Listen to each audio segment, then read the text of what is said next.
Você já se perguntou por que, apesar de toda a sua dedicação, orações diárias, leituras bíblicas e participação em comunidades, a sua vida espiritual ainda parece estagnada? Há uma verdade incômoda que muitos evitam confrontar.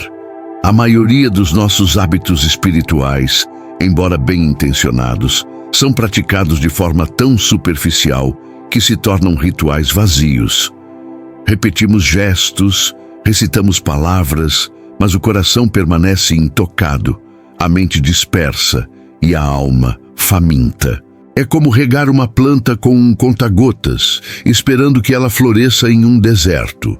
A profundidade que buscamos continua elusiva, escondida sob a rotina do tem que fazer.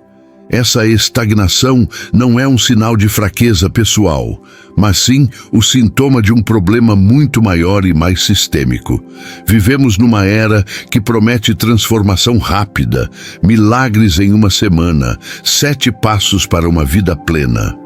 Essa cultura do instantâneo não apenas banaliza a jornada espiritual, que é inerentemente longa e profunda, mas também nos ensina a buscar atalhos onde não existem. Ficamos presos num ciclo vicioso de tentar mais, fazer mais, sem nunca questionar se estamos fazendo o certo ou da maneira certa. A frustração cresce, a fé vacila e a sensação de estar perdido na rotina se instala, minando a essência da nossa busca por algo maior. A verdade é que a luta espiritual que você enfrenta não é única. Milhões de pessoas ao redor do mundo sentem o mesmo eco de vazio, a mesma ineficácia em suas práticas. A questão não é a falta de esforço, mas a ausência de um fundamento esquecido, uma chave que foi perdida em meio a tantas promessas e métodos. Prometemos uma transformação genuína, não em uma semana, mas através de um reencontro com a profundidade que foi negligenciada. Para desvendar esse enigma, precisamos olhar para além do óbvio, para os pilares que sustentam uma vida espiritual vibrante e autêntica. O primeiro hábito esquecido, e talvez o mais crucial, não é sobre o que você faz, mas sobre como você faz. Não é a mera repetição de palavras ou a leitura de versículos, mas a intenção consciente e a presença plena por trás de cada ato. Pense na oração não como uma lista de pedidos ou um dever, mas como um diálogo íntimo e uma escuta ativa. Muitos de nós oramos, mas poucos realmente conversam ou escutam. A banalização surge quando transformamos o sagrado em uma obrigação mecânica, perdendo a conexão vital. Este é um problema pastoral profundo. Ensinamos a forma, mas esquecemos de nutrir o espírito. Ao resgatar a intenção e a presença, você não apenas ora, você encontra. Não apenas lê, você absorve. Essa mudança de paradigma de um ritual superficial para um encontro sagrado é o primeiro passo para desmantelar a estagnação. O impacto inicial é imediato, uma sensação de clareza, uma paz que transcende e a percepção de que a espiritualidade não é um fardo, mas uma fonte inesgotável. É o despertar de um relacionamento, não de uma rotina. É a redescoberta de que o poder não está nas palavras, mas na alma que as pronuncia com verdade e propósito. Este é o ponto de partida para a verdadeira transformação. Se o primeiro hábito nos lembra da quietude e da escuta, há um segundo pilar, igualmente esquecido, que sustenta uma fé robusta: a meditação profunda nas Escrituras. Não uma leitura apressada, mas um mergulho intencional, quase arqueológico, nas palavras que moldaram civilizações. É um exercício de ruminação, de mastigar cada sílaba, cada contexto, permitindo que a verdade divina se entranhe na alma, reescrevendo algoritmos do nosso pensamento. Este não é um hábito passivo, mas uma prática ativa de engajamento com o sagrado, exigindo tempo, silêncio e sede por compreensão. A Bíblia, em Salmos 1 a 2, Descreve o bem-aventurado como aquele que tem seu prazer na lei do Senhor, e nela medita de dia e de noite. O termo hebraico Hagá sugere um murmúrio, um gemido, algo visceral, muito mais profundo do que a leitura superficial. Imagine não apenas ler Davi e Golias, mas vivenciar o medo, a arrogância, a fé inabalável do jovem pastor. A meditação bíblica nos convida a habitar nessas narrativas, a extrair delas não apenas lições morais, mas a própria essência da intervenção divina, revelando padrões eternos para a nossa vida. Em um mundo saturado de informações e distrações, onde a atenção é a moeda mais valiosa, tal profundidade parece um luxo. No entanto, é precisamente nesse cenário caótico que a meditação bíblica se torna um refúgio, um ponto de ancoragem. Ela nos permite discernir a voz de Deus em meio ao ruído, encontrar clareza onde há confusão e desenvolver sabedoria que transcende a lógica humana. Ao invés de sermos arrastados pelas últimas tendências, este hábito nos enraiza em verdades imutáveis, construindo resiliência espiritual para as tempestades da vida moderna. É a forja da nossa cosmovisão. Há ainda um terceiro hábito, muitas vezes relegado ao canto esquecido: a confissão regular e a prestação de contas. Não a confissão formalista, mas um reconhecimento honesto de nossas falhas e dependências, não apenas diante de Deus, mas também de um irmão ou irmã de fé confiável. Tiago 5,16 nos exorta a confessar os vossos pecados uns aos outros e orar uns pelos outros para que sejais curados. Isso rompe com a cultura do isolamento e da perfeição fabricada que domina as redes sociais e muitas comunidades. É um antídoto poderoso contra a vergonha e o orgulho espiritual.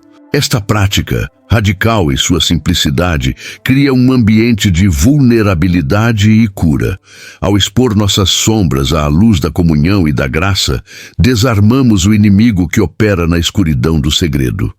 A prestação de contas, por sua vez, nos oferece um espelho, um parceiro na jornada que nos ajuda a manter o curso, celebrar vitórias e nos levantar após as quedas.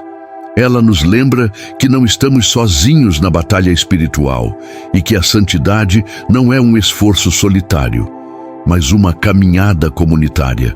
Juntos, estes hábitos, quietude, meditação profunda e confissão, prestação de contas, formam um tripé inabalável para uma fé vibrante e autêntica na modernidade.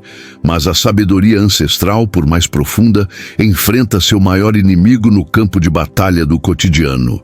É aqui que a teoria se choca com a realidade de agendas lotadas e cansaço mental. Como então traduzir princípios milenares em ações concretas? A resposta reside no quarto hábito, o mais incompreendido de todos: a prática da presença deliberada. Não se trata de um ritual complexo ou de longas meditações, mas de uma recalibração sutil da nossa atenção. Um ato de encontrar o sagrado no ordinário, de santificar o momento. A presença deliberada é o antídoto para a vida no piloto automático. É a disciplina de, em momentos planejados, desconectar-se do ruído para se conectar com a quietude interna e a presença de Deus. Isso pode ser os 2 minutos de silêncio antes do café ou a pausa intencional no carro antes de entrar em casa. O objetivo não é esvaziar a mente, mas sim direcioná-la. É um momento de perguntar: Senhor, o que queres que eu veja nesta próxima hora? É transformar momentos de transição, normalmente perdidos em distrações, em portais de comunhão. A principal barreira é a nossa mente, que insiste: não tenho tempo. Mas essa é a grande ilusão. Não estamos adicionando uma tarefa. Estamos redimindo o tempo que já existe. Comece com um compromisso mínimo, 90 segundos de silêncio focado antes de começar a trabalhar. O desafio não é a duração, mas a consistência. Se você já lutou para manter um hábito espiritual, Comente "Eu já". Você verá que não está sozinho. E se esta abordagem está abrindo seus olhos, seu like nos ajuda a alcançar mais pessoas que precisam ouvir isso.